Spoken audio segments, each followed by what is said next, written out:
come out, and they said this shows to lawmakers on Capitol Hill that Donald Trump is not this rigid ideologue, that he is about making deals, he is about negotiating, and the fact that he can pick somebody who was so free trade and an advocate of NAFTA suggests that he is thinking big picture, the ability to get things across the finish line. It's not that he's against trade, it's against, they say, bad trade deals, and they want to make that distinguishing fact. I do think there are other issues, and you heard it on Sean Hannity's show last night in this interview, where Pence was pressed about what he said about the temporary Muslim ban. And they're going to have to work that out in the first few days. I think it'll be a fascinating contrast in styles between a presidential press conference and any time Donald Trump gets in front of the media. There is a radical difference between the two. That should be in evidence today, I think, Brett. Yeah, and, you know, it's going to be also interesting just to see the two styles of the two men. I mean, just on stage together, we saw that the other day in Indiana in the campaigning. You know, Pence tries to step it up and, you know, speaks loud and forceful, but it's not like Donald Trump. So I think that contrast in styles will be interesting to watch. A balanced ticket is probably what they're trying to create there, but I see the room filling up with journalists. I can't imagine if they shout questions that Donald Trump will refuse to answer them. I can't imagine that. I think we're going to get some Q&A today. I bet you're right. You know, he's done that before. This may be, though, Stuart, a scripted rollout, something that they want to control the message. You know, we're in a time, obviously, after the Nice attack and the attempted coup in Turkey, that's a dangerous time. So I think they're going to want to project seriousness ahead of arriving here in Cleveland for the official convention start Monday. All right, Bret Baier, we'll be talking to you right after that press conference, and we appreciate you being with us now. Bret Baier, everyone. Thanks very much. Okay. Bret, well, one last quick question, if I may. We've been dealing with two extraordinary events, the terror attack in Nice and now the failed coup in Turkey. Chaos and anxiety overseas. You think that's going to be front and center at this joint appearance today, Pence and Trump? I don't know if it's going to get a specific mention, but I bet, Stuart, that in the broad sense of things, you're going to get a mention about the dangerous world in which we live. I doubt that they're going to get into the weeds of a failed coup in Turkey or this attack by the terrorist in Nice. But I do think that the first day of this convention is how to make America safe again, and there will be a different tone and tenor launching into that as well. I had to get that in, Brett, because the news cycle has just been so extraordinary these days. I did want to address that. Bret Baier, thank you very much indeed, sir. All right. Now, the Indiana governor is a devout Christian. So will that help Trump pick up crucial evangelical votes? With us now, Pastor Mark Burns, who will be speaking at the Republican convention. The evangelicals didn't really turn out in really solid numbers for Mitt Romney. Will they turn out for Donald Trump because of Mike Pence? Well, I think, first of all, thanks for having me on. I think already Donald Trump has proven that he has captured the heart of evangelicals across this country. The assembling of the Executive Evangelical Advisory Board, which I am a member of, with A.R. Bernard, Paula White, Dr. James Dobson, the list goes on and on, Dr. David Jeremiah, James Robinson, it is proven that he has captured already the heart of evangelicals across this country. Now, with Governor Pence coming on board, who is, without question, a devout Christian and a devout conservative, this is the final missing piece, Stuart, to uniting the Republican Party and being ready to defeat Hillary Clinton in November. Is it a vigorous, enthusiastic support from evangelicals? Without question, this is, you will see come at the convention, there is a rallying cry of evangelicals and Christians across this country who is now rallying behind the one candidate that has proclaimed from day one Christianity is under attack, our religious liberties are under attack, and we need to rally behind this candidate, Donald Trump. And now with Governor Pence, it just solidifies his position as the Christian candidate, as the conservative candidate that's going to fight for our Christian rights. Hillary Clinton is our only option, And we have already seen under the presidency of Barack Obama how they treat religious liberties in reference to Christians. And now Hillary Clinton will be a third term of Barack Obama. We have to, as Christians, unite under one banner. Governor Pence is doing that right now, bringing the party together and bringing evangelicals together. What do you make of the presence of Black Lives Matter activists who will be at the convention? And what do you make of the new Black Panther Party, which says it will appear with its members armed with guns? What do you make of all of this?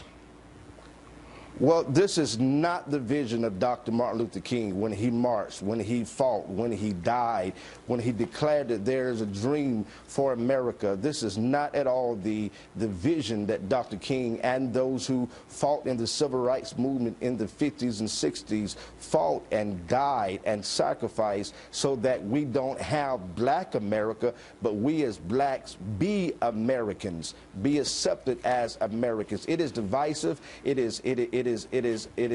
will not, a good outcome will not take place at the new Black Panther Party movement, the Black Lives Matter movement. You can protest, but do it peacefully. Dr. King understood that. Gandhi understood that. And right now, the new Black Panther Party and the Black Lives Matter movement, it is creating a more divisive rhetoric that is pitting the whites against blacks, Hispanics against whites and blacks. This is the divisive tone that has been led under Barack Obama and now will be Hillary Clinton, that's keeping us focusing on the colors that divide us, not the colors that unite us. This is exactly what ISIS is looking for, a clink in our chain so that they can attack us while we're fighting each other. Pastor, it is an era, and it really needs to be sent with love. Pastor Mark Burns, thanks for being with us, sir. We appreciate it. Thank you very much. Happy to be here, Stuart. As Donald Trump and Governor Mike Pence get ready to roll at the top of the hour, the cast of The Five already rolling on the way to Cleveland. They're going to join us from The Boss in just a moment.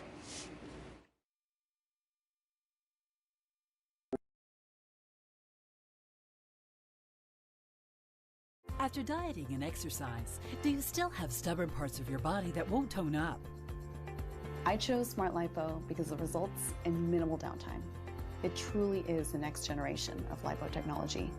The results were great, and the procedure was almost painless. Smart Lipo uses state-of-the-art laser technology to permanently zap away body fat with results seen in one visit. Schedule your free consultation today at elkgrove-medicalspa.com.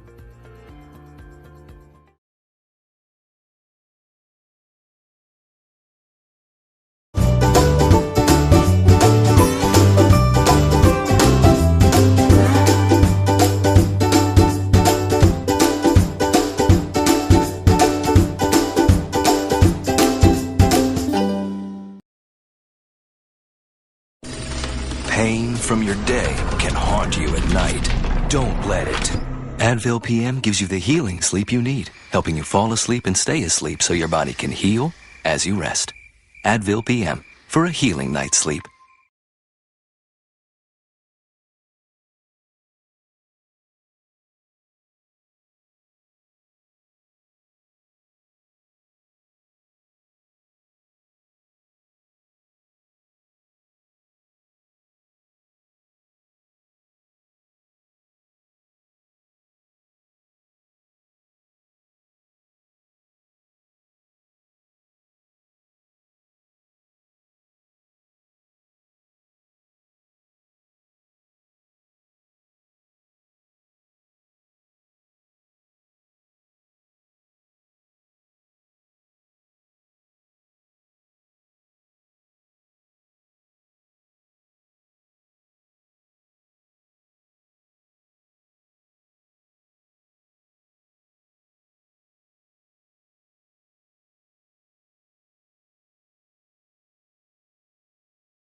Trump and his supporters are fired up. A huge night for Trump, the most votes ever. Trump was greeted with thunderous applause. This has been a crazy political season. Record crowds, record votes. It's all about the movement. It's all about the fact that we're taking back our country. Donald Trump took the nomination, but What's his next move? How will he make those critical alliances? Where does he really stand? On the things that matter most to America. Now, at this convention, we'll find out. And see if the GOP will really stand united. the convention is going to be unlike anything we've ever seen in politics. And no one can bring it to you like Fox News Channel. Powerful reports, exclusive interviews, taking you behind the scene like no one else can. We are on the ground with the best team in politics. And anything can happen. And nobody's going to mess with us. Nobody. Nobody is going to mess with us. The general election starts now. And no one can bring it to you like the Fox News Channel. The Republican National Convention starting July 18th. Fox News Channel, #1 on all of cable. This is the great build-up on the right-hand side of your screen, the podium at the Hilton Hotel in New York, where Governor Pence and Donald Trump will appear together just a few minutes from now. On the left-hand side of your screen, the outside of Trump Tower on Fifth Avenue, New York City. We understand that earlier this morning, Governor Pence got into his car and went to Trump Tower first. He's there now. The two of them will appear together. They'll walk outside, and then they'll get into what looks like a large motorcade and make their progress to the Hilton Hotel, where they will get before that podium. This is the great build-up. This is the great movement towards that first joint appearance, and you will see it all. Everyone from Senator Marco Rubio to House Speaker Paul Ryan has been tweeting their support of Mr. Trump picking Governor Pence. So is this the ticket that will indeed unite the Republican Party? To former RNC chair and Mississippi Governor Haley Barbour, is this the team that gets the party together, Governor? Well, I think Mike Pence certainly is popular in our party. He's well-known, a very respected member of the House of Representatives, made a great record there, a real leader. And then 4 years as governor of one of the industrial Midwestern states. He's a religious conservative. But I think that the Clinton effort in the wake of this choice to try to make him into some kind of ogre, and I think will be a total flop. When people get to know Mike Pence, they're going to see he is an affable, pleasant. He's good to everybody, whether they agree with him or not. He's a first-class running mate and will be a first-class vice president and president if that ever had to happen. But will it be an enthusiastic and united Republican Party behind Trump Pence? I mean, I'm looking for enthusiasm here, not just acceptance of a balanced ticket, but enthusiasm. Is it there? Well, I think that it's a balanced ticket in the sense that Pence is a religious conservative and much more involved and trusted by that group. But there's going to be enthusiasm, I can tell you that.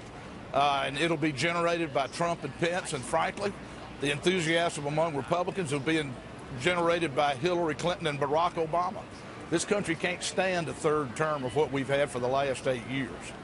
Okay, just let me tell everybody what we're seeing on your screens at the moment. You're looking at the outside, the exterior of Trump Tower in New York City. That is Fifth Avenue.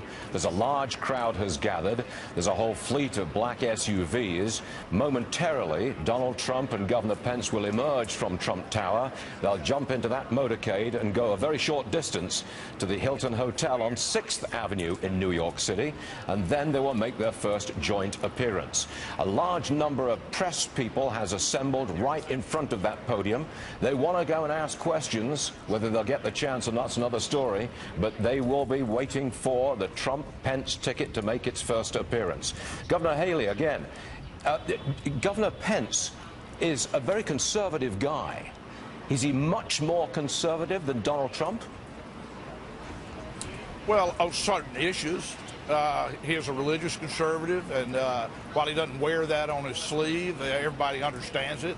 He's got conviction. He made a great record in the House, and he's a successful governor who has dealt with the economy so that Indiana probably has the best economy of any of the industrial Midwest states. That's going to be an important issue in this election, because the economy under Barack Obama has been historically weak. Median family income is down we're losing small businesses every year, which generate so many of our jobs. Governor, I have to tell everyone that coming out the door. Our viewers are very familiar with The Five, a very popular group of people who appear on the Fox News Channel at 5 p.m. Eastern Time every weekday. They've been traveling down to the Cleveland Convention in a large bus, and they're all together now. I can see, there they are. They're all together. They are all assembled. Joining us now, The Five. That's their crew in Hershey Park. What do you have to tell us? How was that bus ride? I tell you, Stuart, we're in the sweetest place on earth, Hershey Park, and the bus ride, so far, it's been like a chocolate slide. Just terrific. Everything's good. Temperature's good. Driver's great. No traffic. Great snack. We can't figure out the music yet, but Eric's going to work on that when we get back on the bus after this. Well, up here, Fox News on the bus, all the election coverage, too, so it's been very good. well, up here, we've been wondering how Pence and Trump will get together. They're somewhat different personalities, a bit like the mix of personalities on the Five on that bus. I trust they'll blend together, the candidates, as well as you guys blend together on the Five. Eric, what do you say? Good transition, Stuart. But I'll tell you, I think the Trump-Pence ticket is all about jobs and the economy. Pence has done a great job in Indiana. Donald Trump realizes that on all these exit polls, the number one issue for people, for voters, is jobs and the economy and national security. So I think he's going for the economy. I think it's a great choice. Dana, do you think this is the kind of balance ticket that they can get? Dana, is this a balance ticket that can get the Republicans together enthusiastically? Maybe for some. I think that Pence actually probably solidifies some of that evangelical support, but Donald Trump was pretty strong with evangelicals anyway. Remember, very few people make their decision about vice presidential. Hold on a second, Dana. Our viewers can see the two candidates walking out of Trump Tower. That's on Fifth Avenue in New York City. They've been together just for a few minutes in Trump Tower. They've now exited. They've gotten into that fleet of black SUVs. And they're going to be making their way over to the Hilton Hotel in New York City. I just saw Donald Trump right there, just behind the SUV. A large crowd, obviously, of Secret Service agents offering protection. I can hear some cheers from the crowd. If you've been anywhere near Fifth Avenue in New York recently, you will know that there are all kinds of people outside waiting for any vision of Donald Trump. You can see them right there. The cameras get a little hurty-gurty. To the Five, back again. What's your last comment, ladies and gentlemen? The Five. Go ahead, Greg. No, I'm just saying this is truly a suspenseful moment. Yes. Hey, so Donald Trump tweeted today that Pence was his first choice from the beginning. I think it's someone that he likes, he trusts, and he feels a good relationship with. And certainly Pence has all the respect, like Marco Rubio, Paul Ryan, a lot of enthusiasm, I think, from some key important Republicans. Okay, well, we're expecting you got to go back and wonder. Okay, now we're expecting entertainment from the two when they appear at the Hilton Hotel. Now, what you're seeing on the right-hand side of your screen is that large motorcade full of Secret Service people and handlers. They're all leaving Trump Tower now. There's the police escort, and off they go. It's a very short distance. We will probably see them arrive at the Hilton Hotel, and they will go straight to the podium. There's the podium, and you will see that. They're due to start speaking at 11 o'clock. They may be just a little bit delayed, but nonetheless, that's where they will be speaking. This is their first joint appearance. This is the presentation of the ticket to the assembled media and to America. We're expecting an entertaining performance. The room is already filled with people waiting to hear what Trump and Pence have to say. All right, that will be coming up in just a few moments. The motorcade is in progress. They are now moving towards that hotel room. I don't think there's a lot of suspense here. That's not the point. Everybody's waiting for entertainment and to find out exactly how this team will appear together. What will they look like? How will they agree? What will they agree on? What will be the major points that they bring out today? How will they communicate their ticket to the United States? What will they say? Stay right there, everyone, because you are going to hear from them momentarily. Okay, what you're seeing again, the room full of people. We anticipate that the two will be walking onto that stage any moment now. It'll be a few minutes, I think, because that motorcade is in progress. Brett Baer with me now again. Brett, What's the first thing that they're going to say, do you think? I mean, I know you don't have any insight onto this, but just tell me, how are they going to appear right off the bat? What are they going to say? Well, I think they're going to say and dwell on the theme and the motto that Donald Trump has been running on, which is Make America Great Again.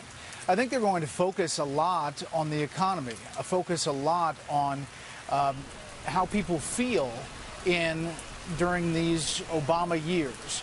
I think they're going to try to take an optimistic tone.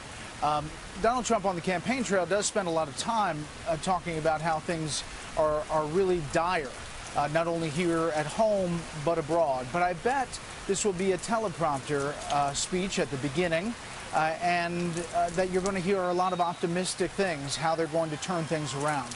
This is, I think, the pitch they're going to make about getting things done and not having another third President Obama term in the form of Hillary Clinton.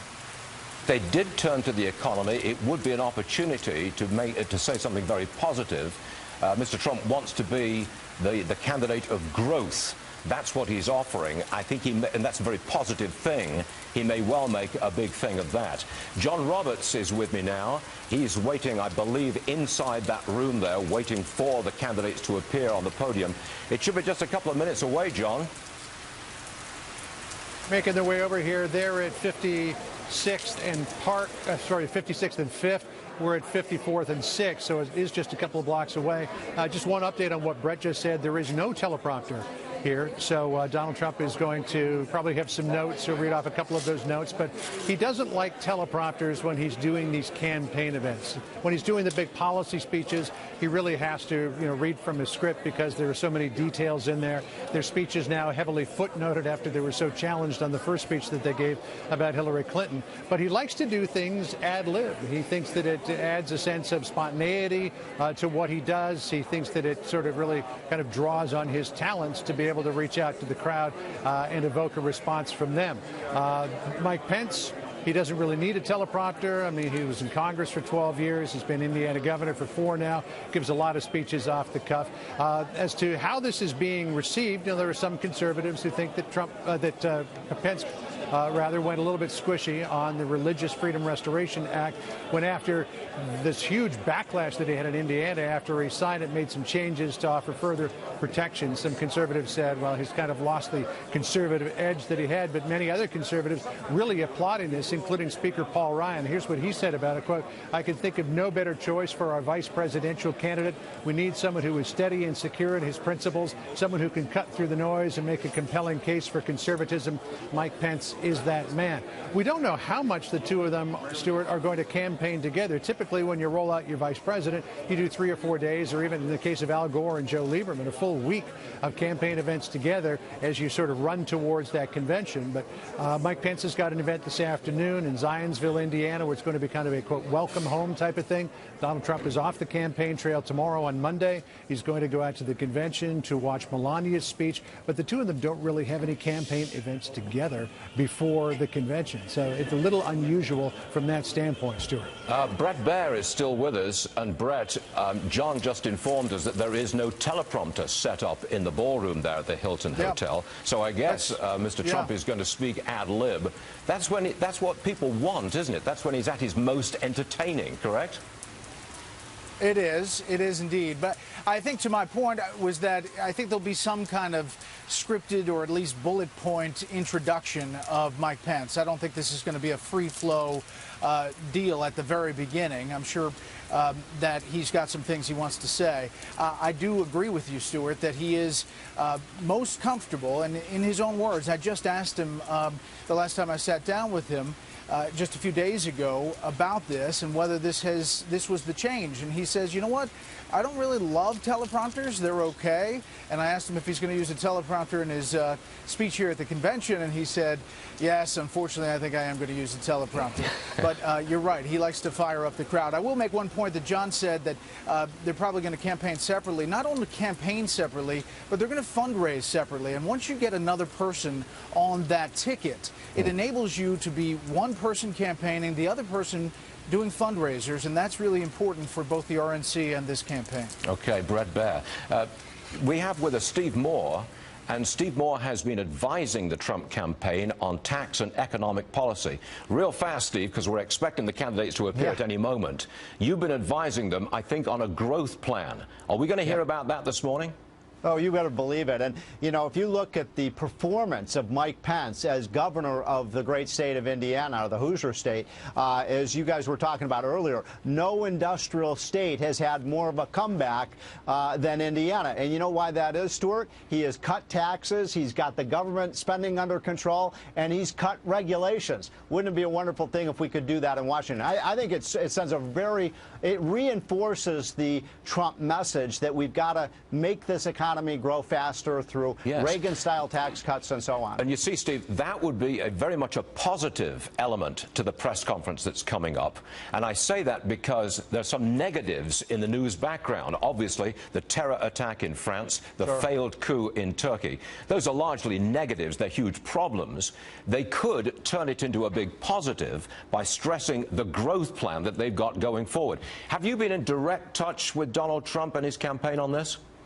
Of course, and you know, a group of us are helping refine that tax plan. It's going to come out in the next 10 days. I will do your show on Fox Business when that plan is officially announced. We're pretty close, Stuart, and you're going to love it. It's a very Reaganite plan. I want to make one other quick point about Mike Pence, because I've known the guy for 20 years, and I consider him a close friend. You know, it's one thing that is so attractive about him as a pick is, you know, we know Donald Trump. He's a New Yorker. He's a, you know, you punch him, he's going to counterpunch you. That's what, he's a street fighter, and that's what I think what voters like about him. But Pence, stylistically, is a kind of Midwestern, genteel guy. He's much more calm demeanor. I think it works. I just think that they are they're alter egos to each other, and I think it'll have a very calming influence on voters. And of course, any lingering votes that conservatives had about Donald Trump have been put to rest with the Mike Pence pick. All right. John Roberts, I believe, is still with us. Yes, he is. John, what I find a little unusual about this is that we've had cameras following the two candidates all morning. It's almost, dare I say, a royal progress. We saw Mr. Pence getting into his black limousine. We saw him going into Trump Tower. We've seen Trump and Mike Pence emerging from the tower, driving off in the motorcade. I'm pretty sure we're going to see the motorcade arrive at the Hilton Hotel right near where you are. We've not seen this before, have we? Cameras everywhere. Well, don't forget, when you're talking about a royal procession, Stuart, all of that is planned months in advance. They've got cameras exactly where they need to be. This is all very much ad lib. Everything is being done freelance on the part of networks like the Fox News channel. We just have to have our cameras in the right place. Nothing was prearranged. And this whole rollout has been not of Donald Trump's fault, but rather chaotic. Don't forget, they wanted to have the big presentation yesterday. Then there was that horrible incident, that horrible terrorist attack in France. Donald Trump just thought that he wasn't able to come out with a celebratory political event hours after the aftermath of that. And then there was the coup in Turkey last night, or the attempted coup in Turkey, which has added another level of confusion to everything that's going on the world stage. So they did have a plan yesterday, but they've had to kind of ad-lib it. Again, no fault of Donald Trump's. He was up against that hard deadline of noon yesterday for Mike Pence to sign the papers so that his name did not appear on the ballot in Indiana in November for the gubernatorial election. So he had to come out with an announcement yesterday that he did on Twitter. So he's I don't want to say he's being criticized, but there are certain elements of the media that are making a point about this being a chaotic rollout. And I mean, what was he going to do?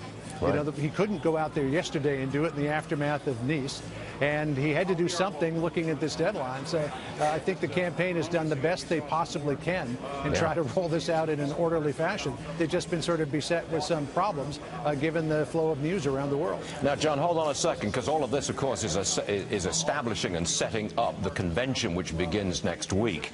Let me show you, our viewers, the inside of the convention hall, which is going to be anything but chaotic on Thursday evening when Donald Trump makes his set-piece presentation. They're getting it ready. It's almost ready. It'll be in final shape by Monday morning, of course. And we understand that Donald Trump, according to Bret Baier, may be using a teleprompter when he makes his big acceptance speech at the end of the conference. So, John, you may not see him use the teleprompter today, but he will use it at the convention. And it may well be a little chaotic today when he speaks there without that prompter. And we understand, I think I'm right here, Governor Pence's aides have just entered the room. So we're expecting to see the two gentlemen at that podium moments from now. Is that correct, John? Yeah, I'll let you in on a little secret. They are backstage right now doing a quick chat with our Carl Cameron, which we're going to air a little bit later on today. So just before they take the stage, Carl is going to get some remarks from them, and it will be the first time that they have given an interview together since Mike Pence became the running mate. So that'll be something interesting to share with you on the Fox News channel this afternoon. As always, Stuart, these things tend to run a little bit behind because there's a lot of logistics that have to go into place exactly right for things to work. This is, after all, a major presidential announcement, and it's on a Saturday when resources around the city are not typically what they are on a weekday. So they're doing the best they can, Stuart. Brett Baer, that's a coup for Carl Cameron, is it not, to be speaking with the candidates right before they make their first appearance? That's pretty good stuff, isn't it, Brett? Yes. Of course, Stuart. I mean, Campaign Carl is always working it, so it's good to hear that he's backstage getting that first interview. I think this is going to be an interesting time. We're getting word that Trump may come this way earlier than his appearance on Thursday in Cleveland. And there's still a question about campaigning and how this is all going to work with these speeches every day. You know, each day here at the convention has a theme. I mentioned it earlier that the first day is how to keep America safe, and then it is putting America back to work. Bringing America back together is the final night, and you'll have a list of speakers here at the convention that go to that theme. And it's great to hear that Carl's backstage getting the inside scoop. It really is. I'm dying to hear what he said to him, but I think we'll have to wait for that. A couple more minutes, and the candidates will appear on that stage. Steve Moore, I want to go back to you because it is entirely possible that the candidates will try to make this a very positive appearance today, and by that I mean stressing the growth plan. Now, you've not finalized it yet. I know that you're an advisor to the Trump campaign. I know it's not final, but can you give me the broad outlines? How will these candidates give us in America growth?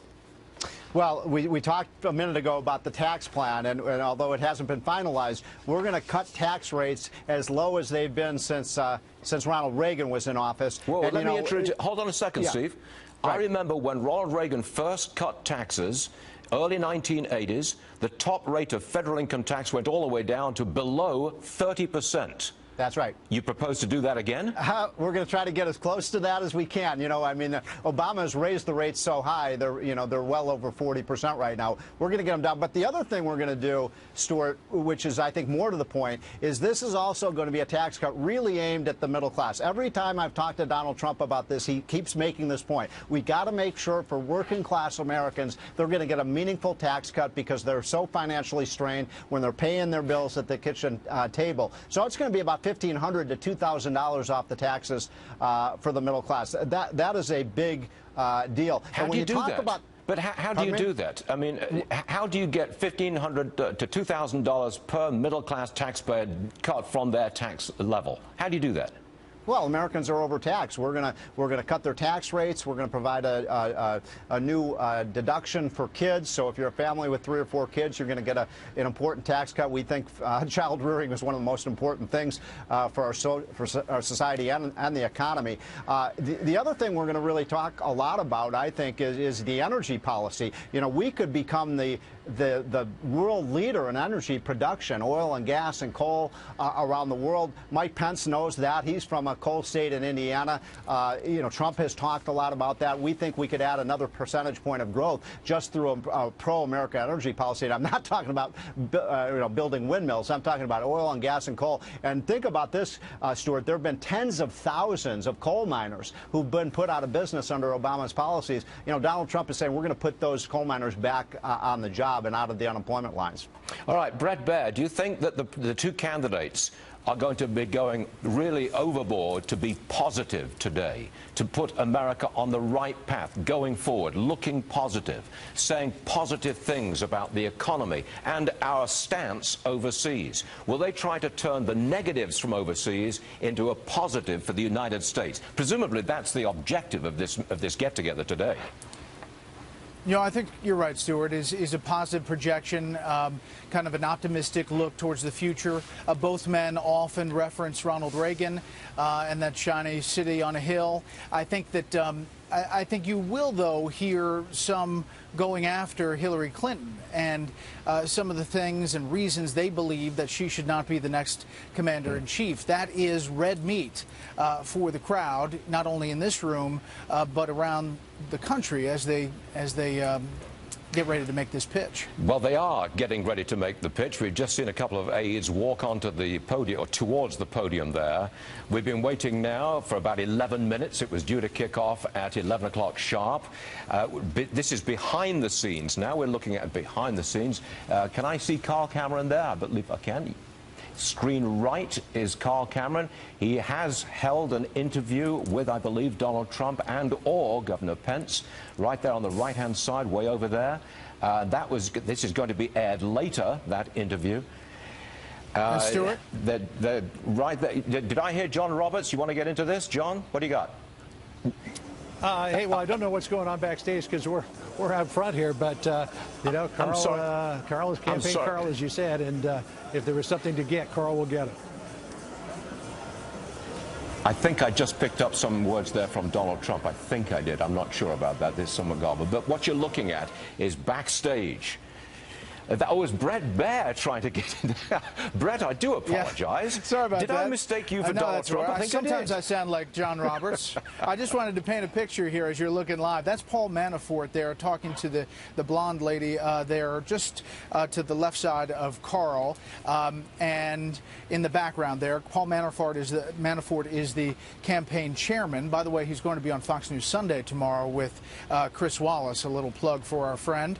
And this is behind the scenes. You know, Carl is waiting for this moment where the two, the presumptive nominee and his VP choice, will walk onto the stage there, and there he is. Yeah, that's how you work it, isn't it? That's Carl Cameron right in the middle of the screen there. The blue curtain in the background hides Governor Pence and Donald Trump. They are behind that curtain. Carl Cameron, campaign Carl, is waiting. He's not going to ambush them. He's trying to get a brief interview as they emerge from that blue curtain and make their way towards the stage. Let's see if he gets that. That's a fine piece of journalistic entrepreneurial activity, if you ask me. This is how it's done, ladies and gentlemen. This is how you create a fine political broadcast. I see movement. I do see movement. There is. Are we just about to see them emerge here? Carl is lurking. Carl's on the right-hand side of your screen. We're waiting for the candidates to emerge. The people are making way. The aides are emerging from behind that blue curtain. And Carl is waiting anxiously. He's got a smile on his face. He knows what he's up to. There are more aides emerging. The two candidates are conferring behind the blue curtain, last-minute details about what exactly they're going to say. I presume they know that Carl is waiting for them, but they're just making last-minute adjustments to how they're going to approach the podium in front of all of those people, in front of America, their first joint appearance. And there is Donald Trump. Let's see what Carl does. He's moving away. Here we go. Thank you, everybody. Great honor. Thank you. Great honor. Thank you. This is a wonderful day. Oh. Wow. On a Saturday morning yet. Isn't that nice? Thank you all. And we're going to have an incredible convention. It's really going well. We're going to have an incredible convention. And we're going to get things solved, and we're going to do lots of wonderful things for our country, most importantly. So I'm here today to introduce the man who will be my partner in this campaign and the White House to fix our rigged system. We are in a rigged system. And to make America safe again and to make America great again.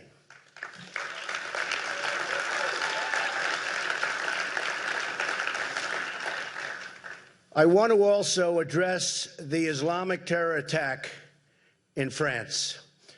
We've witnessed horror beyond belief, no matter where you look, and now it's happening more and more, and it's never going to stop.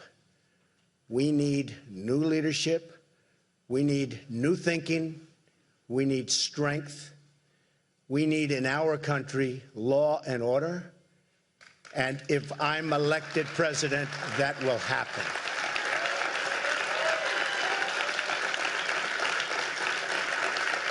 I want to express our unyielding support for the people of France, and we mourn their loss as a nation. And as far as Turkey is concerned, so many friends in Turkey, great people, amazing people. We wish them well. It looks like they're resolving the difficulty, but we wish them well. A lot of anguish last night, but hopefully it'll all work out. Now, as hopefully the next president of the United States, I want to refer back to what's happened over the years. The Middle East today is more unstable than ever before. Never been like this, out of control. After 4 years of Clinton, who really led the way and led Obama down a horrible path, because I don't even think he could have made these decisions so badly. She led him right down a horrible path. He didn't know what he was doing. Iraq, Syria, all into chaos. And Iran is on a path to nuclear weapons. And on top of that, we gave them back $150 billion, and we didn't get our hostages until the end. Now we're seeing unrest in Turkey, a further demonstration of the failures of Obama Clinton. You just have to look. Every single thing they touched has turned to horrible, horrible, death-defying problems. We also need to bring back in this country, because we see what happened, our industry, our manufacturing, our jobs.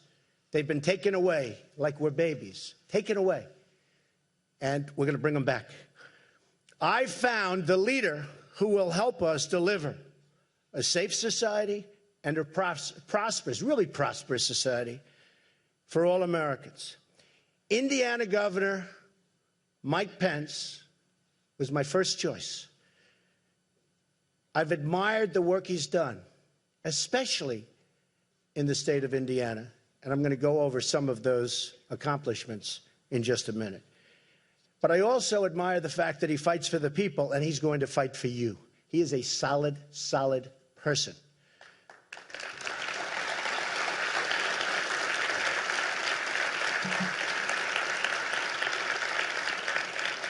Governor Pence served Indiana with distinction in Congress. He rose to leadership and served as the chairman of the entire House Republican Conference. Number one.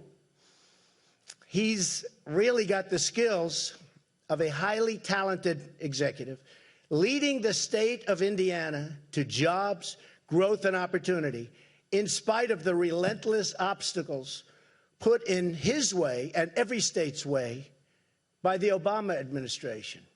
It's horrible out there. High taxes and regulations, and it's out of control.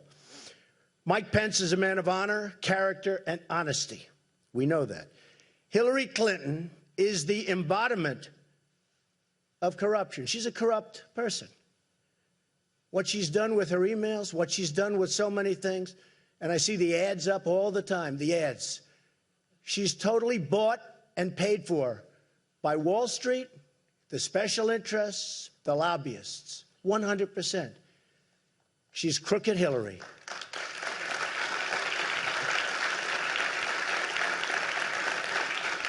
And I think that while she got away with murder, in fact, I think it might be her greatest accomplishment, escaping the recent scandal and her lies and the loss of 33,000 emails. But it wasn't a loss. She discarded. That in itself is a major crime. Other people have been paying tremendous prices for what they've done, which is peanuts compared to what happened with Hillary Clinton. 33,000 emails are missing, and that's okay. Didn't give them to the FBI, didn't give them to the Attorney General, and that's okay. Wipes her server clean, that's okay. These are crimes. These are crimes. And how she got away with it, I think I understand it, but I think a lot of people don't. But I do believe, while she didn't pay the price she should have paid, she's going to pay that price when November 8th rolls around. She's going to pay it at the polls. I believe that. On top of everything else, Hillary made $21.6 million giving speeches to special interests in a short period of time. She's totally owned by Wall Street. We believe in Americanism. She believes in globalism. And it's not that she believes in it. The people that give her all of this money believe in it. And she'll believe in whatever they want her to believe. Believe me, that's it. What a difference between crooked Hillary Clinton and Mike Pence. Mike Pence will never be afraid to speak the name of our enemy. Radical Islam, radical Islamic terrorism. You saw it the other day with the truck screaming out the window. You heard what he was screaming out the window. You saw it in San Bernardino. You saw it at the World Trade Center. You saw it in Orlando. How horrible was that? You saw it in Paris. You see it all over. And Hillary is a weak person. We are the law and order candidates. And with the law and order party, we're going to change things around. There's going to be respect again for law and order.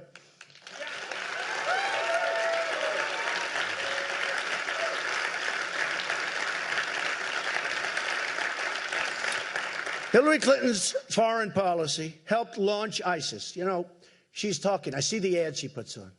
If I make one statement, which is fine, she'll take that statement and put on a totally dishonest ad because she's got a lot of money. Because it's given to her by the lobbyists and by the special interests. She's got a lot of money.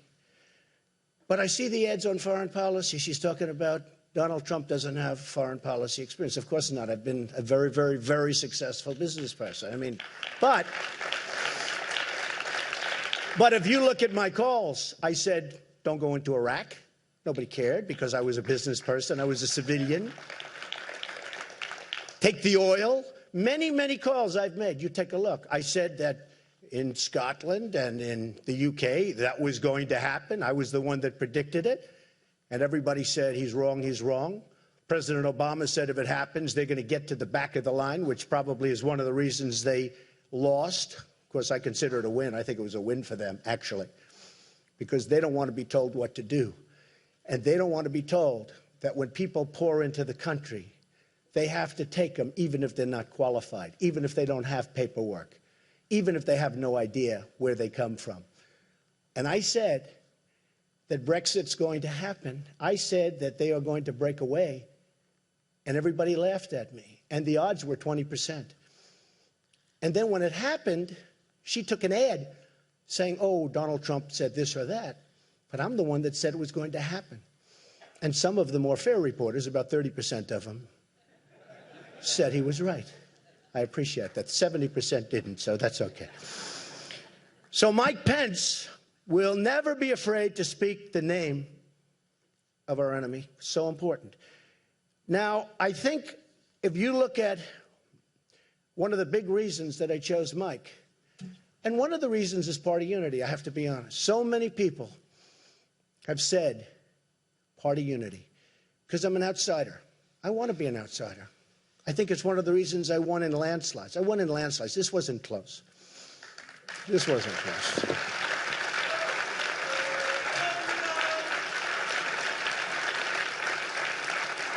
No, this wasn't close. This was in the history of the Republican Party, history, with 17 people running.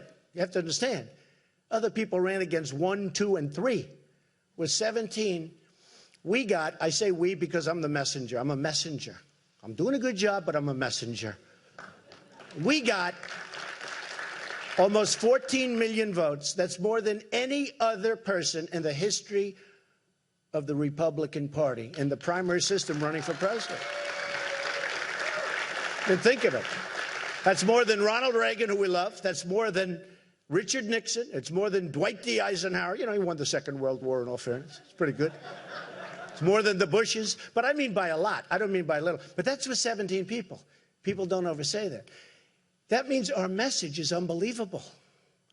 And I want to thank all of the loyal people, because I have such loyal, unbelievable people, and they displayed that just yesterday in Cleveland, where it's going to be so amazing. But they displayed it. It was on display, where we had this group of people, who many of whom I've known, and I won't say, because for party unity, I'll say they're wonderful people, okay? Never Trump, they said. Never Trump, never Trump. Oh, we're going to win. They got crushed, and they got crushed immediately, because people want what we're saying to happen. They're tired of a country that has horrible trade deals, that has no borders, that has taxes that are through the roof, highest taxed nation just about in the world, that has regulations that don't allow you to start a business and destroy your business if you do start. And by the way, speaking of destroying businesses, we're going to take care of the miners, and we're going to take care of the steel workers. We're going to put them back to work. So they're very tired of it. But I want to thank all of those people, that delegates that were on the different committees, because, boy, was that something. Did we show them something? And unfortunately, the vote was very late. But essentially, we had 112 to 12. This was the vote that was going to put it onto the floor, and we're going to have a big fight. We're not going to have a fight. People agree with what they want the wall. They want the borders. They want these things to happen. And what we're doing, that I'm so proud of, and nobody else would even think about doing it. I fought very hard for it. We'll call it the Johnson Amendment, where he took away from the evangelicals. And I want to thank the evangelicals, because without the evangelicals, I could not have won this nomination. The evangelicals have been unbelievable. I dominated with the evangelicals. A lot of people were surprised. They say, he's not perfect. But you know what? They know I'm going to get the job done, and they're really smart. And I said for the evangelicals that we're going to do something that nobody's even tried to do. You have the Johnson Amendment passed by Lyndon Johnson and his group, and he was a powerful president. He knew how to get things done. He got bogged down in a war that was a disaster, and it destroyed him. But he was a powerful president, and we call it the Johnson Amendment, where you are just absolutely shunned if you're evangelical, if you want to talk religion. You lose your tax-exempt status. We put into the platform, we're going to get rid of that horrible Johnson Amendment. And we're going to let evangelicals, we're going to let Christians and Jews and people of religion talk without being afraid to talk. I saw this. I had so many great leaders so many times up to my office. The absolute top evangelical leaders, Christian leaders, Jewish leaders. Believe it or not, some Muslim leaders. People are going to be surprised to hear that. I had the top leaders up to my office. And I said, why is it that you're so powerful as an individual, and yet when you get out there, you're sort of timid? And they didn't know how to answer the question. And it took 2-3 meetings before I figured it out. One great, great gentleman that everybody knows, but whose name I will not reveal, said, Mr. Trump, we live in fear in our churches and our synagogues. We live in fear that we're going to lose our tax-exempt status if we say anything that's even slightly political. And I looked out the window. I was in Trump Tower, and I pointed to people walking down the street. I said, well, they have the right to speak, but you don't. That means they're more powerful than you are. We have to do something about it. How did it start? How did it start? And they said it started because of Lyndon Johnson, and he actually had a problem in Texas with a certain religious leader, and he did this, and he got it done.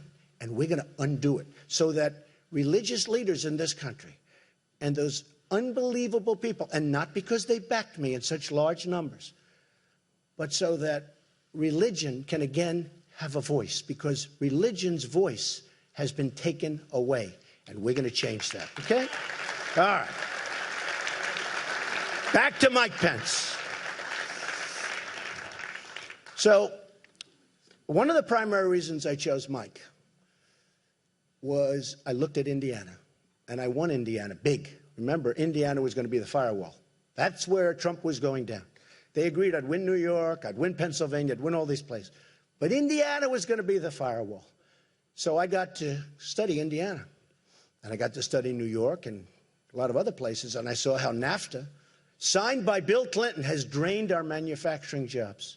Just drained us like we've never been drained before. NAFTA, again, signed by Bill Clinton. NAFTA is the worst economic deal in the history of our country. Manufacturing down in some states 55, 60%. It's a horror show, moving to Mexico, moving to other places. I have a friend who's a great builder. What he builds is plants. That's all he does is build plants. He doesn't build buildings. He builds plants. It's the biggest in the world, from what I hear. I said, how's business? I was with him the other day. How's business? He goes, unbelievable. I said, really? Wow, I'm surprised. Why is it unbelievable? Because I think of him as building in this country. He said, Donald, what we're doing in Mexico, you won't believe. I said, what do you mean? He said, we're building plants in Mexico, the likes of which we've never seen. I said, what about this country? Not much. Not much. That's the expression. He said exactly that. Not much. I said, but Mexico? He said, you've never seen anything like it. It's incredible. Folks, that's going to stop. We're going to go reverse it. We're going to bring our jobs back to this country. We can't be the stupid people anymore. Okay? And he was better than a pollster. He's better than a consultant. I'd say, how are we doing? And you get a big report that costs you millions of dollars. Doesn't cost me millions. Me, I give him $10,000, okay? Costs other people millions. Costs other campaigns millions to get a report. Every time they get a report, it's millions. But I'll tell you what, a guy like this is better than anybody you can hire to do a report. And he said it. He didn't say it from the standpoint of he's upset about it. Just fact. How are we doing? Unbelievable in Mexico. In fact, he actually said, I've never, ever seen anything like it. And if you look, Ford is building massive plants there instead of Michigan. We want them to build them in Michigan. They're going to build them in Michigan. And you know that I know how to do that. So easy. So easy. But they're not going to do, and they're not going to take advantage of us without retribution. There are consequences when you fire thousands of people and move to another country and then think you're going to make your product and sell it in here. There are consequences. And those consequences are going to keep companies in our country. It's very simple. And everybody here knows what the consequences are. But I won't say that because I'm much more interested right now in Mike. Indiana's unemployment rate, and this is the primary reason I wanted Mike, other than he looks very good, other than he's got an incredible family, incredible wife and family. Karen is amazing. Incredible family. Highly respected, expected to go for another 4 years. He would have won, I think, very easily in Indiana. Indiana, their unemployment rate has fallen when he was there, when he started, 8.4% when he was governor and when he took over, to less than 5% in May of 2016. Since January 2013, Indiana's labor force has increased by more than 186,000 jobs. You have to understand, I've gone around to all these states. I've gone to all of them. And every time I have statisticians, I say, give me the stats on a state. And it's always bad. down, down, down. Down 40%, 50%, 60% in some cases. Here's somebody where it's gone up. Private sector job growth is up by more than 147,000 jobs since 2013. That's like very unusual. Governor Pence balanced the budget. Can you imagine a balanced budget? Our budget's so out of whack in this country, we don't know what we're doing. We're going to owe very soon $21 trillion. He balanced the budget. They don't know what that means. Governor Pence balanced the budget, produced a surplus, and maintains a $2 billion reserve fund in the state of Indiana. It's also rated AAA. Their bonds are rated AAA. Very few states have that. AAA. The best. That's as good as you can get. Whether you're a company, a state, AAA. Indiana was recently recognized by Chief Executive Magazine as the #1 state in the Midwest for business. #1. And it's not even close. There are approximately 34,000 fewer Hoosiers on unemployment insurance now than they were when Mike Pence took office.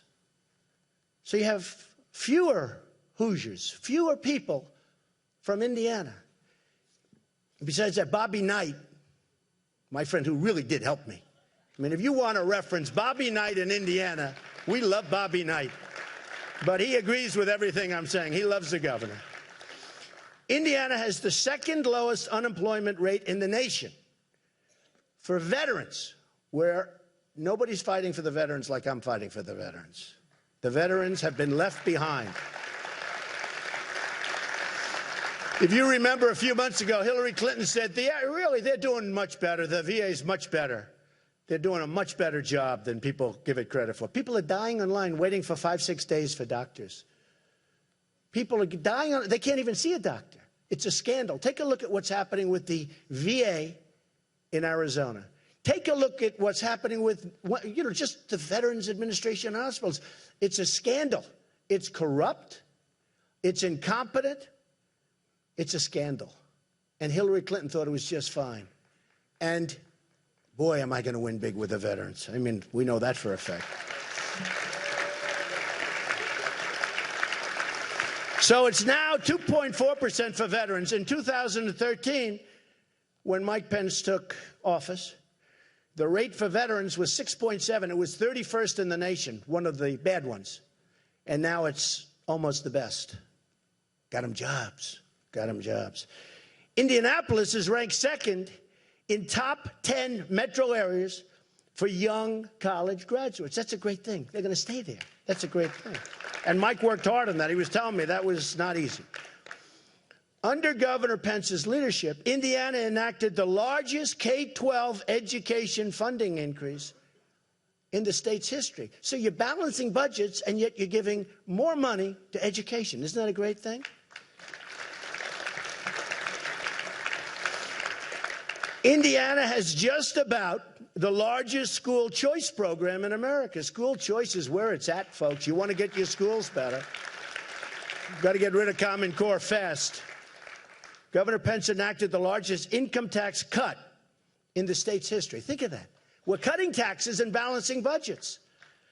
And along with corporate tax reform, just about #1 in the country.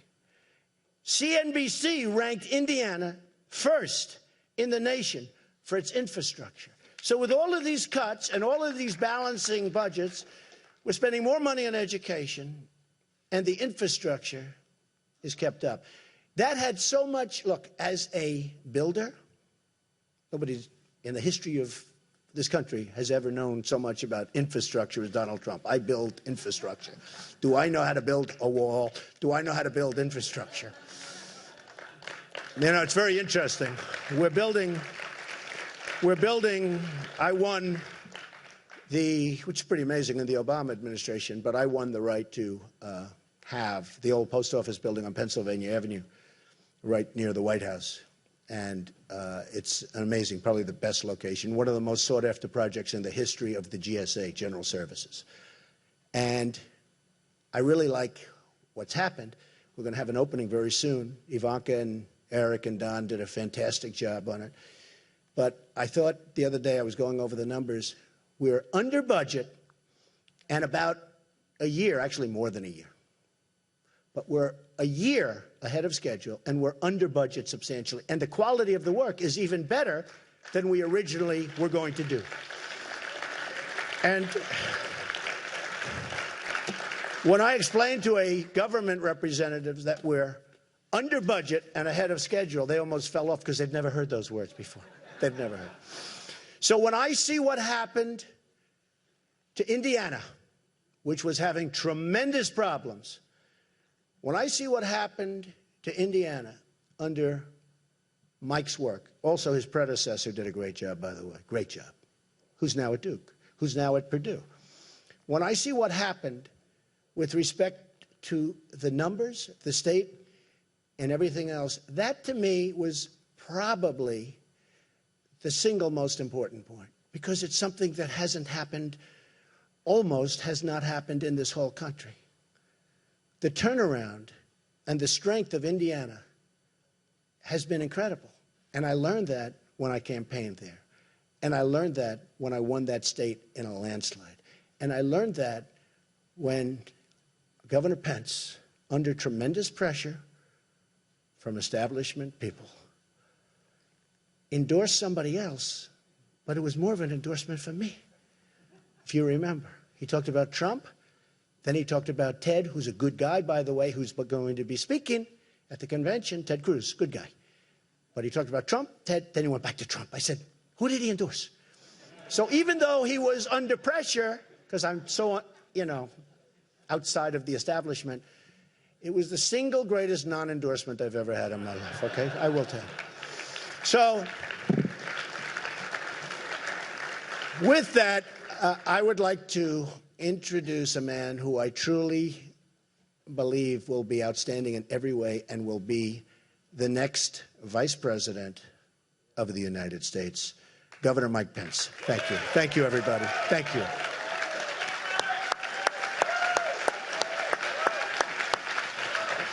You're amazing.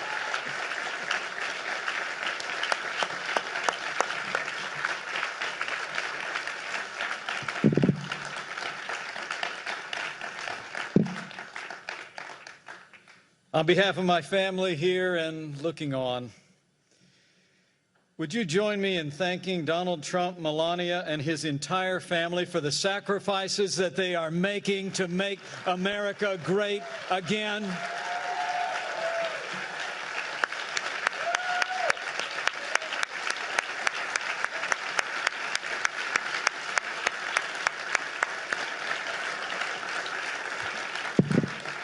And I thank Donald Trump for the confidence you've placed in us.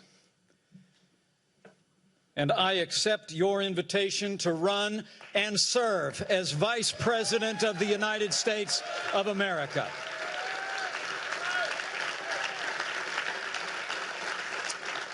I come to this moment deeply humbled, but with a grateful heart. Grateful to God for his amazing grace. Grateful to my wonderful wife, Karen, and our three incredible kids, Michael, Charlotte, and Audrey. And grateful to this builder, this fighter, this patriotic American who has set aside a legendary career in business to build a stronger America, Donald J. Trump. And let me say, having had the privilege to spend time with this man and his family out of the limelight, I know what all of America will soon know even better. These are good people.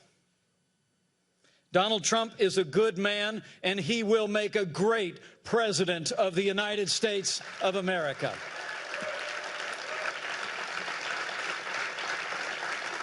Donald Trump understands the frustrations and the hopes of the American people like no leader since Ronald Reagan. The American people are tired. We're tired of being told. We're tired of being told that this is as good as it gets. We're tired of having politicians in both parties in Washington, D.C. tell us we'll get to those problems tomorrow. And as Ronald Reagan said, we're tired of being told that a little intellectual elite in a far distant capital can plan our lives better for us than we can plan them for ourselves. Donald Trump gets it, and he understands the American people.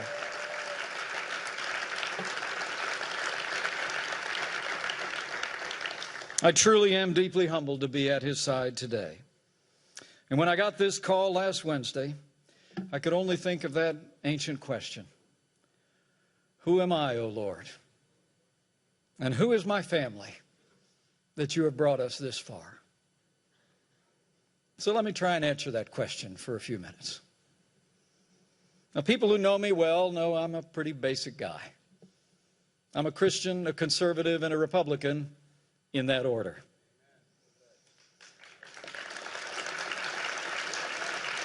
Now, while I currently have the privilege of serving the state that I love, I'm really just a small town boy who grew up in southern Indiana with a big family and a cornfield in the backyard. Like Donald Trump, my grandfather immigrated to this country. And in many ways, I grew up with a front row seat to the American dream. I watched my mom and dad build everything that matters: a family, a business, and a good name. The heroes of my youth were John F. Kennedy and the Reverend Dr. Martin Luther King, Jr. I actually started in politics in the other party. But when I came of age, I was inspired by the ideals and the eloquence of our 40th president, and I became a Republican. The most important thing in my life was that 31 years ago, I married the girl of my dreams, Karen Pence, who will make a great second lady of the United States of America.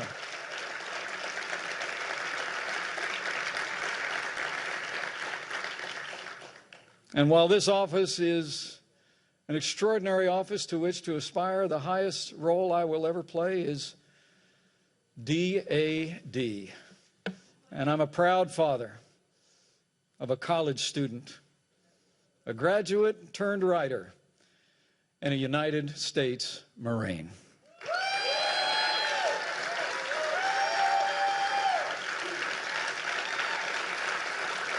You know,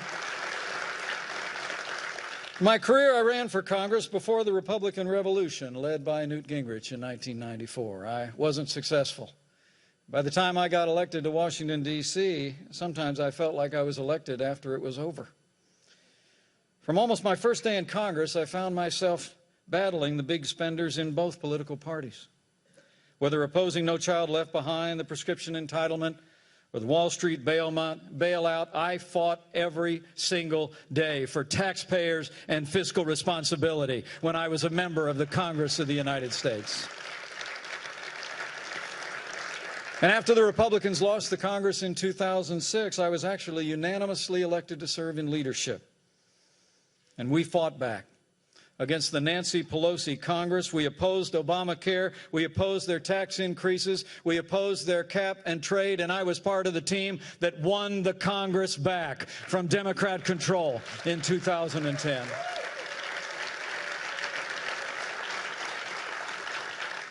And all that happened before I went back home again to Indiana. But I want to say I answered this call for two reasons. First, because I know from firsthand experience that strong Republican leadership can bring about real change, just like we've seen in the Hoosier State. And secondly, because Hillary Clinton must never become President of the United States of America.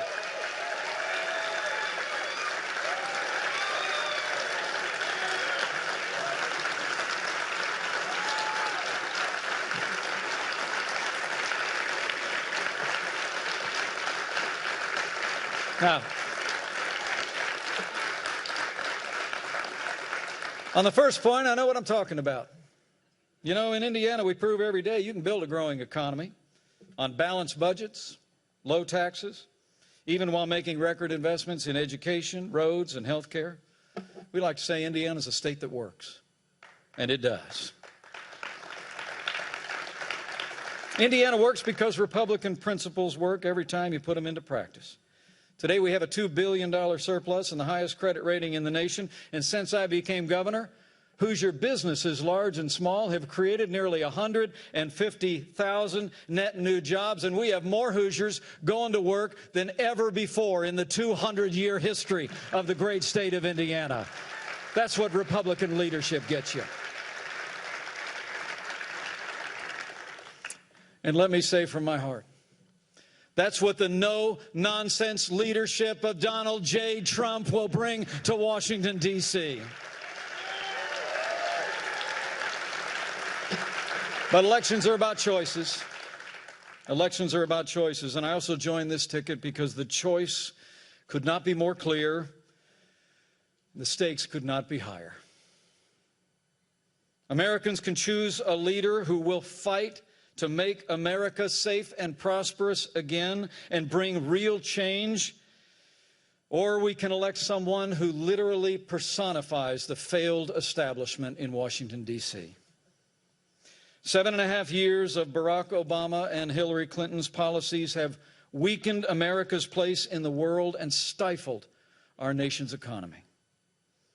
Terrorist attacks at home and abroad, the grim and heartbreaking scenes from France just a few short days ago, the attempted coup in Turkey all attest to a world spinning apart.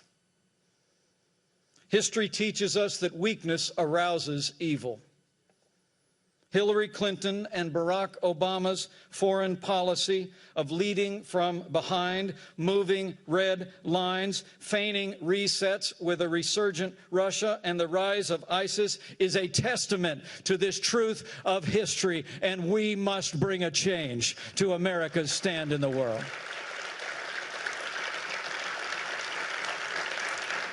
We cannot have 4 more years apologizing to our enemies and abandoning our friends. America needs to be strong for the world to be safe. On the world stage, Donald Trump will lead from strength. He will rebuild the arsenal of democracy, stand with our allies, and hunt down and destroy the enemies of our freedom. And at home, the choice is just as clear. Where Donald Trump wants to cut taxes, Hillary Clinton plans to raise taxes on working families, small businesses, and family farms. Where Donald Trump is committed to repeal Obamacare, lock, stock, and barrel, Hillary Clinton looks at Obamacare as a good start and wants to take Bernie Sanders' path down to single-payer socialized medicine. Where Donald Trump supports an all-of-the-above strategy and will end the war on coal, Hillary Clinton actually promised an energy plan that would close American coal mines and put coal miners out of work. Where Donald Trump wants to build a wall and temporarily suspend immigration from countries compromised by terrorism, Hillary Clinton plans to ignore the Supreme Court, reimpose executive amnesty, and would increase our refugee program by more than 500%. And where Donald Trump will appoint justices like the late Antonin Scalia, who will uphold our Constitution, Hillary Clinton will appoint Supreme Court justices who will legislate from the bench, abandon the sanctity of life, and rewrite our Second Amendment. To every American who shares our convictions, I say to you, join us. For the sake of our security, for the sake of our prosperity, for the sake of a Supreme Court that will never turn its back on our God-given liberties, let's come together as a party and a people and a movement to make America great again, and that day begins when Donald Trump becomes the 45th President of the United States of America. Thank you for the honor. Thank you for your support, and God bless the United States of America.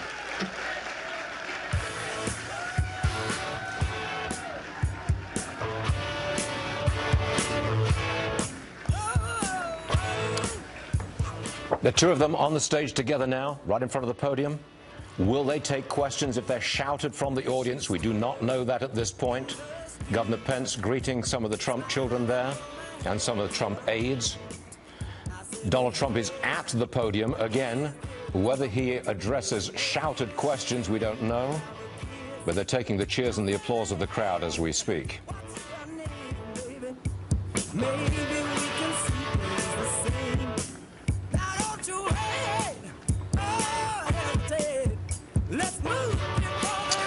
Okay, there you have it. I think they're about to exit. They'll take the applause from the crowd. It's a standing ovation from the crowd. It does not look like there are going to be any questions. Let me wrap up what was said over the past 45, 50 minutes. Donald Trump opened the proceedings alone at the podium. He did not use a teleprompter. He appeared to have bullet points written down. For the first half hour, it was a long and huge campaign speech for Donald Trump. He vigorously attacked Hillary Clinton, promoted his own policies, then launched into a description of Indiana's economy, which he says is a great success, and introduced Governor Pence himself. Governor Pence spent about 20 minutes talking about himself. He defined himself as a Christian, a conservative, and a Republican, and he said, in that order. He spoke a great deal about himself and what he hoped to achieve as the vice presidential candidate.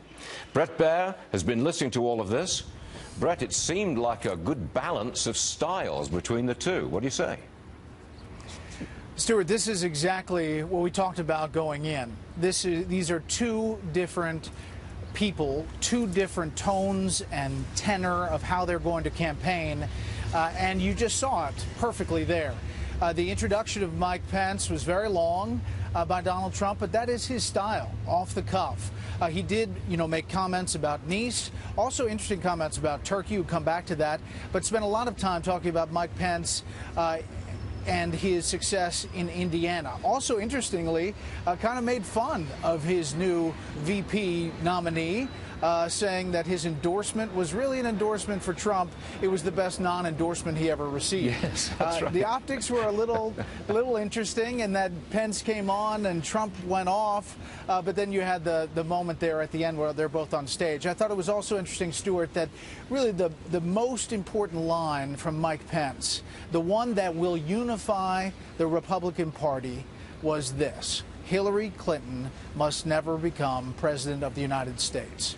And that, I think, is what we're going to see here to unify what is clearly a fractured party.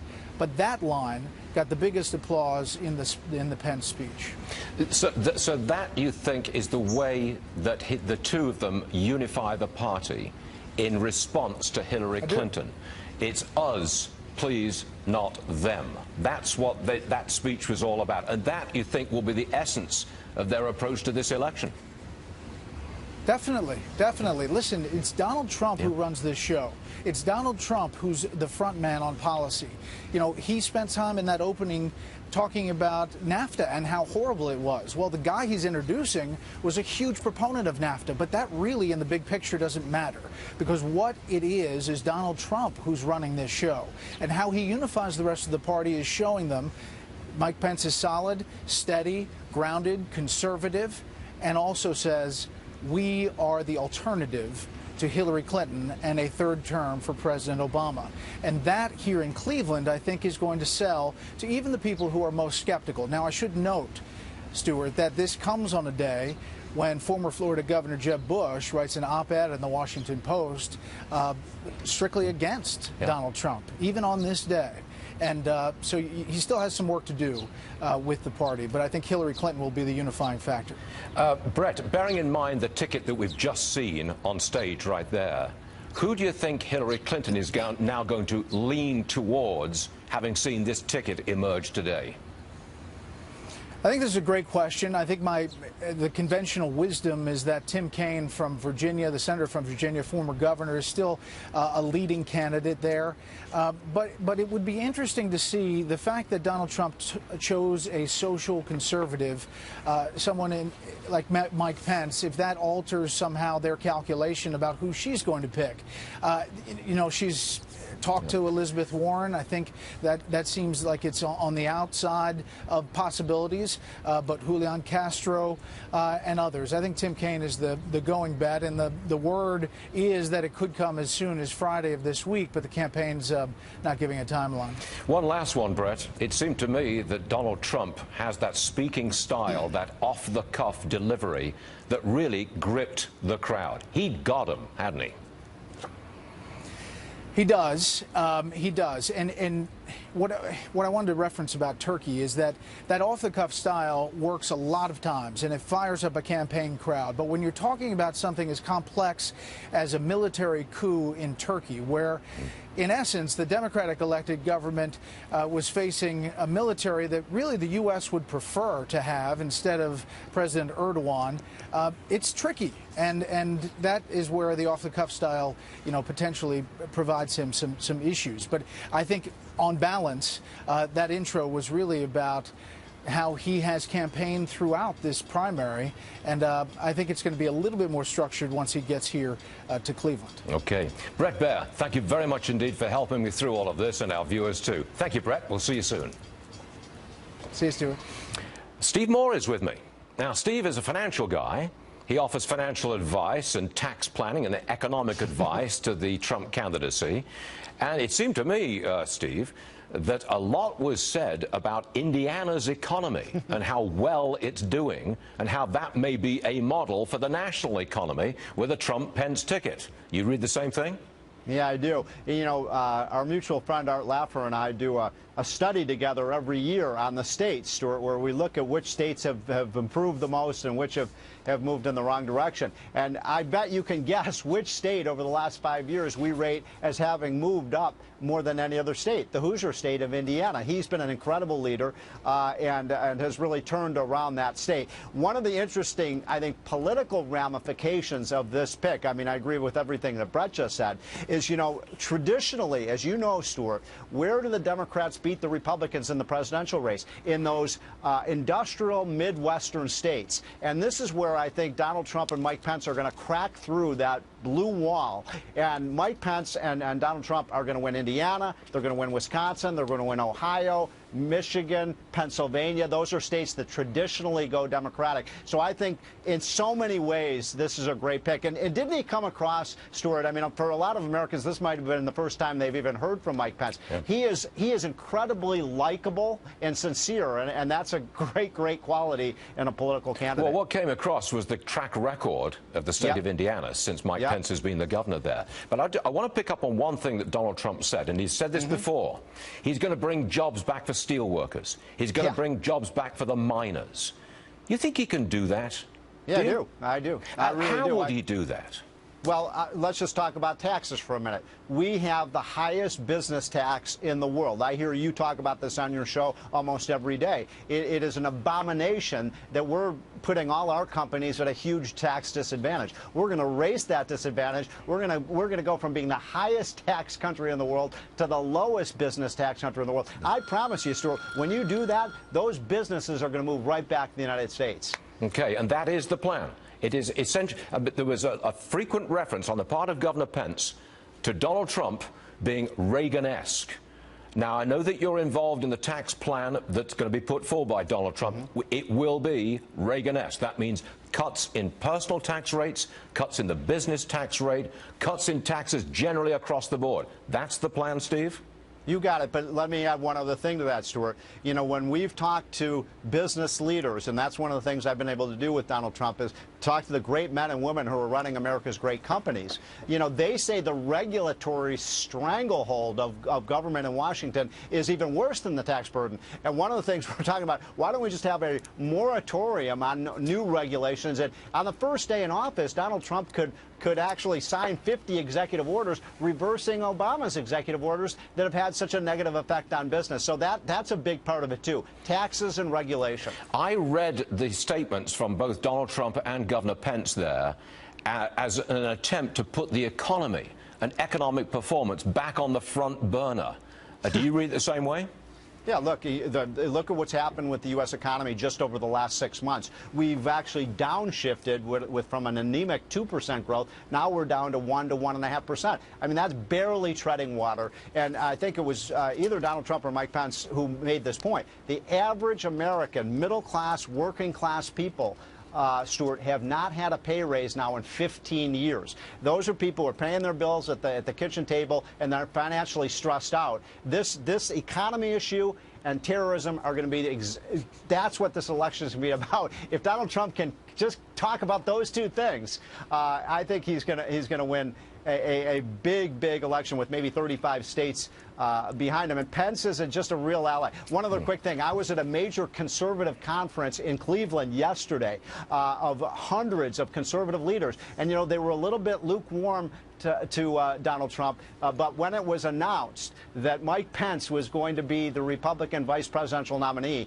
I think all that ice just melted away. I think you've got a real unified party right now. All right, Steve Moore, we'll hear more from you next week when we get into the nitty-gritty of the tax plan and the economic plan. Steve Moore, everyone, thank you very much indeed. Rick Grinnell is with us, former UN spokesman for the United States, there at the United Nations. He's an expert in foreign policy. Rick, you were listening to the presentations of both Donald Trump and Governor Pence. In particular, Governor Trump went right after Hillary Clinton for her performance as Secretary of State, and right after the very idea that we should be defensive in the face of these terror attacks. It was an aggressive Donald Trump on the foreign policy scheme. That's how I read it, and you? Yeah, that's exactly the way I read it, Stuart. Look, I think that what Bret Baier said earlier is exactly the point of what's going to unite the GOP, and which that is Donald Trump's focus, is to focus on Hillary Clinton. Donald Trump is focusing on Hillary Clinton's disastrous tenure, her inability to really know who the enemy is, to be the lead diplomat for the Obama administration. All of those things together are working against Hillary Clinton. And what the Trump campaign has to do is continually remind the American people that over the last 7-8 years, ISIS has grown. Syria is a disaster. You look across the world, and now our NATO ally in Turkey, they're having internal problems because the leader, Erdogan, has been moving more towards the Islamists under the watch of President Obama, under the watch of Hillary Clinton. Hillary Clinton's statement on Turkey was, you know, we need to do more diplomacy because this is a problem. Someone needs to say to her, you were America's top diplomat. You were responsible for doing more diplomacy. If you're saying that we need to do more diplomacy, you are admitting that you failed because we watched Erdogan immediately walk down this dangerous path, and the United States did very little about it. I think today's announcement with Pence really unifies the GOP in a way that Trump needed to do. He needed to pick somebody that was an establishment type, but still an outsider. And what Governor Pence brings to the table is a movement conservative who then went to be a governor and has a good record of standing firm on conservative principles. It also seemed to be a more aggressive stance on foreign policy, especially in the area of terror and in the chaos that is going on in parts of the world. At the moment, America's position seems to be one of defense, absorbing the attacks and absorbing what's going on and not making any overt moves to go after it. Donald Trump today appeared, what he said, I'm the law and order guy. I'm for strength. France, terror is never going to stop, but with us, it's strength, it's law and order, we'll stop it. That is a different foreign policy approach. That's proactive. That's going after them.